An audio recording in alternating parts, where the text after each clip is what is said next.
Aaron Rodgers, Mike Tomlin, Cam Hayward, they're going to be putting all the chips in for this season.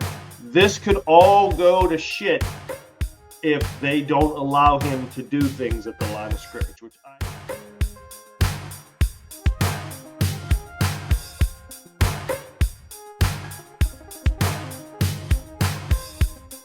This is nothing new.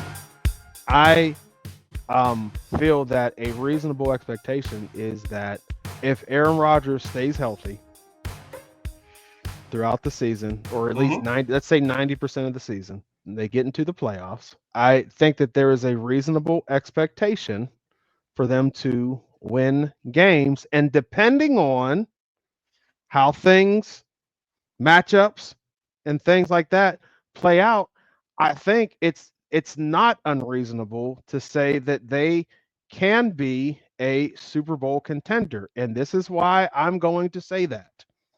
Because when I look at their defense, was extremely, extremely good at the turnover battle last year. Right. Takeaways. Right. Yes. And I feel that this version of the Steelers defense is even going to be better than last year's version of the Pittsburgh Steelers defense because it's deeper. It's going to be able to stop the run, and it's going to be and I feel like we're going to be better in coverage. And then here's the other part. This is why I say reasonable. Okay? I feel like Aaron Rodgers and Mike Tomlin and Cam Hayward and TJ, like they came up with, and this is just my thinking. They come up with a plan because I feel like they're going to be putting all the chips in for this season. I don't know if Cameron Hayward's going to be a Pittsburgh Steeler in 2020 in fall of 2026. I have no idea. This may be his last hurrah too. Okay. I don't know what the contract situation is going to look like. I think TJ is going to get signed, but I don't know what that's going to look like. Maybe he only wants 1 year because he just wants to do one last one and get the heck out of here. I don't know. Okay. Like, who knows?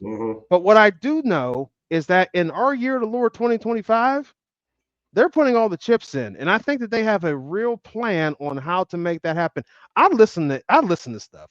And I listen to how detailed Aaron Rodgers is on talking about his personnel already. You understand what I'm saying? You gotta read between the lines, man. All I'm gonna say this, bro. Fantasy football sleeper, Mount Washington. My man talking about Scotty Miller, bro. You know about Scotty Miller. You know, he talking about Mercedes. He talking about a young Mercedes Lewis in Washington. Okay, come on, man. That's a hell of a. You know what? That's a hell of a compliment. That's a hell of a compliment. We all know Aaron Rodgers is 41 years old. Sure. We all know that he had a major injury. I want to give a shout out. She probably never will see this though, but Kay Adams on her little podcast was talking about Aaron Rodgers.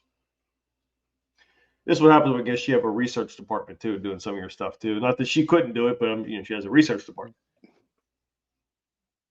Has a quarterback come back from a major injury and played well? Right? Now, people know Aaron Rodgers is an all-time great talent.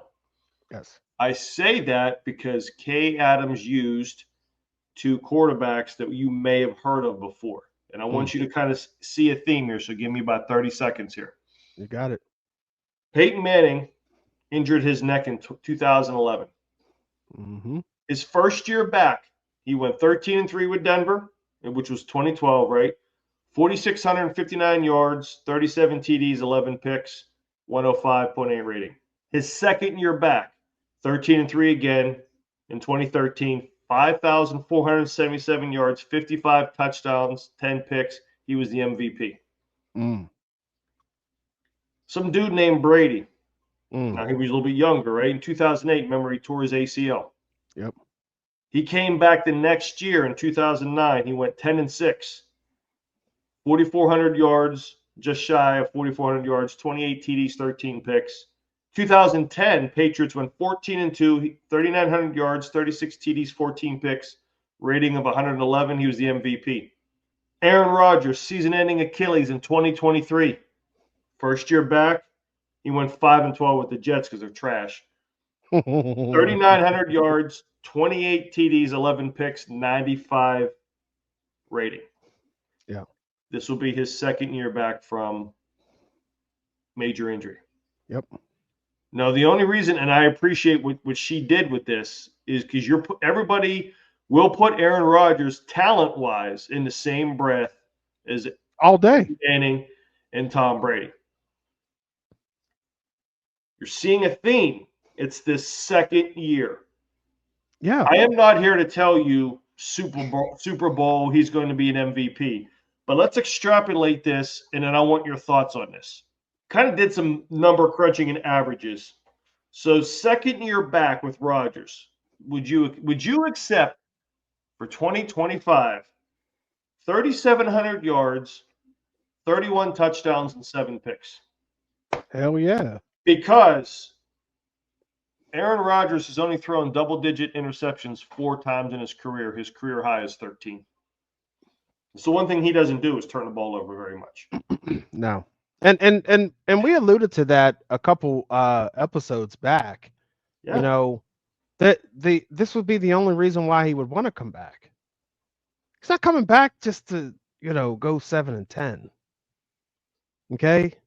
The guy's coming back because he has an opportunity to win another chip. That's essentially why he's coming. Like, there's no if, no ands, no buts about it. Like, yep. Mike sold him on the fact that we're going to put you in a position to have an opportunity to help us win number 7. There's no doubt in my mind. Like, and you hit on something, and I want to pile onto this. If you've seen his second interview with Pat McAfee, anybody who hasn't, go watch it. With the same open mind when we recommended watching Will Howard with John Gruden, just the way he's talking, just listen to his mentality. This is his last year. He basically said, this is probably it. I believe him. He is here in Pittsburgh because, Yinzers ain't going to like this, he's here because of Mike T. And he also said that DK was a big reason for it too. Yeah. Right? Yeah. The interview that I'm speaking of, he just seems relaxed. Very. He seems like not relaxed to the point where he doesn't care, but just to relax, like, hey, listen, I'm here to empty the tank, but let the chips fall where they may. I'm emptying the tank. We'll see what happens. Yeah. He enjoys being around the guys. Yes. Which is something maybe he may or may not have said publicly before in Green Bay. Like I said, I mentioned Brees Hall said he was a great dude in New York. But think about this, though. He has the team. He doesn't have to be the guy here. Like, right. He would. If you look at Green Bay, first off, what free agents are going to really want to go to Green Bay? Let's be honest, right? They didn't do him any favors by never drafting him any weapons. Just Charles Woodson. Charles Woodson. I mean, he was brought to the Jets as an old man to be their savior. He's not a savior here. Yeah. He's all he has to do for the Pittsburgh Steelers is play quarterback. And think about it too, Dudek. Green Bay in their history is very similar to Pittsburgh in their history. The fan base is very similar. Blue collar, hardworking. Like, I don't think that if you really think about it now, I don't think that him being in New York was the best move, because I feel like at the end of the day, the dude is more comfortable in a smaller market than he is in a bigger market. Like, I think he would have been able to thrive in Minnesota or here because of the size and like the type of fandom that you have in, within it, because Green Bay and Pittsburgh are very, very similar. Yeah, as far and as by like the way, passion and all that. And when I say who would go to Green Bay, it's not a knock. It's just like the geographics. Right. It's just the geographics. It's a cold weather city. you know, you go there. It is one of the probably 3 most historic franchises, in the NFL. I didn't mean disrespect for Green Bay, but that it's just the geographics and the cold weather and things like that. Well, and New York's a big. I mean, New York is a totally different market. Like New York is a bigger market than Green Bay and Pittsburgh combined. You know what I mean? So yeah, so it's just a different type of pressure. There's a different type of media expectation. There's a different type of fandom expectation. Like it's just a whole different level of just craziness. Even Favre didn't do too much in the Jets either, but then he thrived when he went to Minnesota. He did his thing in Minnesota, minus the terrible pick, against the Saints, but he played well. Yeah. I was mad about that, man. I was a Favre guy. I'm talking maybe not to see that documentary, and maybe I'm not a Favre guy anymore, but hey, it's a Favre guy. So to wrap up this reasonable expectations, you had spoken about what's around him if Rodgers were to stay healthy. Correct. Because what Rodgers gives you between the lines. Yes. Is the mental edge at the line of scrimmage. This could all go to shit if they don't allow him to do things at the line of scrimmage, which I don't think is going to happen. Whatever happened between Russ and everybody else is what it was. And let's not.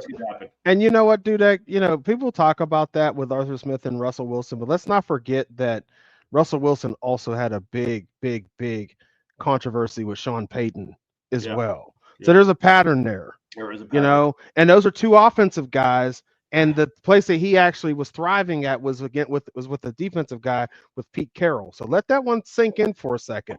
You don't know, we don't know what's really going on behind closed doors. You know what I'm saying? That's all I'm trying to get at. You definitely don't.